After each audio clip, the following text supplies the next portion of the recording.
નમસ્કાર. દિવસભરના તાજા સમાચારોમાં તમારું સ્વાગત છે. તમારી સાથે હું છું પિનલગીરી ગોસ્વામી. સમાચારો વિસ્તારથી જાણીએ એ પહેલા મહત્વના સમાચારો ઉપર એક નજર. મિત્રો, આજની વિડીયોમાં વાત થશે મહિલાએ વેપારીને ફસાવીને 1.50 કરોડ રૂપિયા પડાવ્યા છે. શહેરોનું તાપમાન વધ્યું, જાણો શું છે કારણ. વડોદરામાં કોંગ્રેસે યોજી જન આક્રોશ રેલી. નર્મદા ડેમના 15 દરવાજા 2.35 મીટર ખોલાયા છે. ગોંડલમાંથી મળેલું ચાઇનીઝ લસણ મુંબઈથી આવેલું હતું. અંબાજી જતા પદયાત્રીને રાતના સમયે થયો છે અકસ્માત. બોલ મારી અંબે, જય જય અંબે. ભાદરવી પૂનમના મેળામાં જોરદાર અંબાજીમાં ભક્તો જોવા મળી રહ્યા છે. આગળ વાત થશે અંબાજી મેળામાં બાળક વિખૂટું પડતા પોલીસે માતા અને બાળકનું મિલન કરાવ્યું છે. ત્યારે આગળ વાત થશે પીસીબીએ કરોડોના નકલી તમાકુ અને ગુટખા ઝડપી પાડ્યા છે. આગળ વાત થશે શેત્રુંજી ડેમ 70% ભરાતા 12 ગામોને એલર્ટ કરી દેવામાં આવ્યા છે. અમૃતપાલ સિંહના સમર્થકો ઉપર મોટી કાર્યવાહી કરવામાં આવી છે. શિક્ષક મોડા આવતા ગ્રામજનોએ તેનો ઉધળો લીધો હતો. યમરાજ હવે ખરેખર રજા ઉપર હતા, જીવ બચી ગયો છે. ત્યારે આગળ વાત થશે પીએમ મોદીના હસ્તક્ષેપ બાદ રૂસી સેનામાં ફસાયેલા 45 ભારતીયોને મુક્ત કરવામાં આવ્યા છે. આગળ વાત થશે હવે શંકાસ્પદ પનીર અને મઠ્ઠો પણ ઝડપાયો જોવા મળ્યો છે. હવે મિત્રો સમાચારો વિસ્તારથી. પાટણમાં ગાંધીનગર સીઆઈડી ક્રાઇમના દરોડા પાડ્યા હતા. દરમિયાન ધ્રિતિ ડેરીના પ્રોડક્ટમાંથી શંકાસ્પદ પનીર અને મઠાનો જથ્થો કબજે કરાયો છે. સાથે સાથે પામોલીન તેલના ડબ્બા પણ મળી આવ્યા છે. પાટણ ઊંઝા હાઈવે પર આવેલા ગણેશ એસ્ટેટમાં ધ્રિતિ ડેરી પ્રોડક્ટ્સ નામની ફેક્ટરીમાં આ રેડ પડી હતી, જ્યાં શંકાસ્પદ પનીર, લૂઝ પનીર અને મઠો સહિતનો 3.36 લાખ રૂપિયાનો મુદ્દામાલ સીઝ કરાયો છે. સાથે ટેસ્ટિંગ માટે સેમ્પલ પણ લેબોરેટરીમાં મોકલી દેવામાં આવ્યા છે. મિત્રો, અન્ય મહત્વના સમાચારની વાત કરીએ તો પીએમ મોદીના હસ્તક્ષેપ બાદ રૂસી સેનામાં ફસાયેલા 45 ભારતીયોને મુક્ત કરવામાં આવ્યા છે.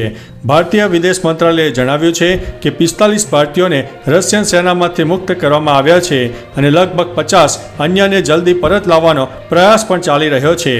મીડિયાએ બ્રીફિંગ કરતી વખતે વિદેશ મંત્રાલયના પ્રવક્તા રણધીર જયસ્વાલે જણાવ્યું હતું કે જુલાઈમાં પીએમ નરેન્દ્રભાઈ મોદીએ રશિયાના રાષ્ટ્રપતિ પુતિન સમક્ષ આ મુદ્દો ઉઠાવ્યા બાદ 45માંથી 35 ભારતીયોને મુક્ત કરવામાં આવ્યા હતા. મિત્રો, અન્ય મહત્વના સમાચારની વાત કરીએ તો સોશિયલ મીડિયામાં એક ખતરનાક અકસ્માતનો વિડીયો વાયરલ થયો છે, જેમાં એક વ્યક્તિ ફૂલ સ્પીડ સાથે બાઇક પર કારને ઓવરટેક કરી રહ્યો હોય છે. ઓવરટેક કરતી વખતે તેને સામે આવતી બીજી કાર દેખાતી નથી. બાઇકર સીધો જ કારને અથડાય છે અને બીજી તરફ નીચે પડી જાય છે. સદનસીબે વ્યક્તિનો આબાદ બચાવ થાય છે. લોકો વિડીયોને કેપ્શન આપી રહ્યા છે કે યમરાજ ખરેખર એ દિવસે રજા ઉપર હતા. મિત્રો, અન્ય મહત્વના સમાચારની વાત કરીએ તો સોશિયલ મીડિયામાં કાંકરેજનો વિડીયો વાયરલ થયો છે, જેમાં એક શિક્ષક મોડા આવ્યા હોવાથી લોકોએ ઉધળો લીધો હતો. શાળાના સમયે શિક્ષક ન આવતા વિદ્યાર્થીઓ ગેટની બહાર જ ઊભા રહીને રાહ જોતા હતા. શિક્ષક આવ્યા ત્યારે ગ્રામજનોએ ઉધળો લીધો હતો, જેમાં શિક્ષકો ઉપર અનેક આક્ષેપ લગાવવામાં આવ્યા છે. શાળાની વસ્તુઓ પણ વેચી મારી હોવાનું વિડીયોમાં સંભળાય છે. આવું ચાલે છે તો કેવી રીતે ભણશે ગુજરાત. મિત્રો, અન્ય મહત્વના સમાચારની વાત કરીએ તો ખાલિસ્તાની સંગઠન વારિસ પંજાબ દે ના ચીફ અમૃતપાલ સિંહના સમર્થકો વિરુદ્ધ નેશનલ ઇન્વેસ્ટિગેશન એજન્સી એટલે કે NIA મોટી કાર્યવાહી કરી છે. તપાસ એજન્સીએ પંજાબમાં અલગ અલગ સ્થળે દરોડા પાડ્યા છે. આ કાર્યવાહી દરમિયાન NIA અમૃતસરના બિયાસમાં પણ દરોડા પાડ્યા હતા.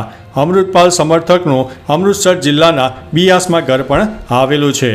મિત્રો, અન્ય મહત્વના સમાચારની વાત કરીએ તો ભાવનગર જિલ્લામાં આવેલા શેત્રુંજી ડેમમાં સતત પાણીની આવક થઈ રહી છે. ભારે વરસાદના કારણે ડેમ 70% ભરાઈ ગયો છે અને એલર્ટ આપવામાં આવ્યું છે. શેત્રુંજી ડેમની સપાટી વધીને 28.8 ફૂટે પહોંચી છે. ડેમ 34 ફૂટે ઓવરફ્લો થયો છે, જેથી નીચાણવાળા ગામોમાં નાની રાજસ્થળી લાપડિયા ગામને એલર્ટ કરાયા છે, તેમજ લાખાવડ, માયાધાર, મેઢા ગામને સાવચેત કરાયા છે અને કુલ 12 ગામોને એલર્ટ કરી દેવામાં આવ્યા છે. મિત્રો, અન્ય મહત્વના સમાચારની વાત કરીએ તો સુરતમાં પીસીબી પોલીસે સારોલી પોલીસ સ્ટેશન વિસ્તારમાં મોટી કાર્યવાહી કરી છે. પીસીબીએ મળતી માહિતી પ્રમાણે તે મુજબ તેમણે પ્રિન્સ એસ્ટેટમાં રેડ કરતા નકલી તમાકુ અને ગુટખાનો 4 કરોડ કરતાં વધુનો મુદ્દામાલ જપ્ત કર્યો છે. મહારાષ્ટ્રથી આ માલ વેચવા ગુજરાતમાં લવાતો હતો. આ કાંડમાં 5 આરોપી છે, જેમાંથી 3ની ધરપકડ થઈ છે. 2 આરોપીઓ ફરાર છે. નોંધનીય છે કે પીસીબીની ટીમ સીધી પોલીસ કમિશનર હેઠળ કામ કરે છે. મિત્રો, અન્ય મહત્વના સમાચારની વાત કરીએ તો ભાદરવી પૂનમને લઈને અંબાજીનો મેળો જામી રહ્યો છે. અંબાજી ખાતે માઈ ભક્તોની ભીડ ઉમટી રહી છે. મેળામાં ખાખીની સરાહનીય કામગીરી સામે આવી છે, જેમાં રાજ્ય બહારથી આવેલા એક માઈ ભક્તનું બાળક વિખૂટું પડી ગયું હતું. સમગ્ર મામલે પોલીસે કંટ્રોલ રૂમને જાણ કરી હતી. પોલીસની સતર્કતાથી બાળક અને માતાનું સુખદ મિલન કરાવીને ઉમદા ભૂમિકા નિભાવવામાં આવી હતી. મિત્રો, અન્ય મહત્વના સમાચારની વાત કરીએ તો ભાદરવી પૂનમને લઈને અંબાજી મંદિરમાં મેળાનો માહોલ જામ્યો છે. મંદિરમાં દર્શન માટે હજારોની સંખ્યામાં ભક્તો લાઇનમાં આવી રહ્યા છે. માતાજીનું નામ જ લેવાથી પદયાત્રીઓનો થાક ઉતરી જાય છે. માય ભક્તોએ દર્શન કરતા પહેલા લાઇનમાં બોલ મારી અંબે, જય જય અંબેના નાદ લગાવ્યા હતા.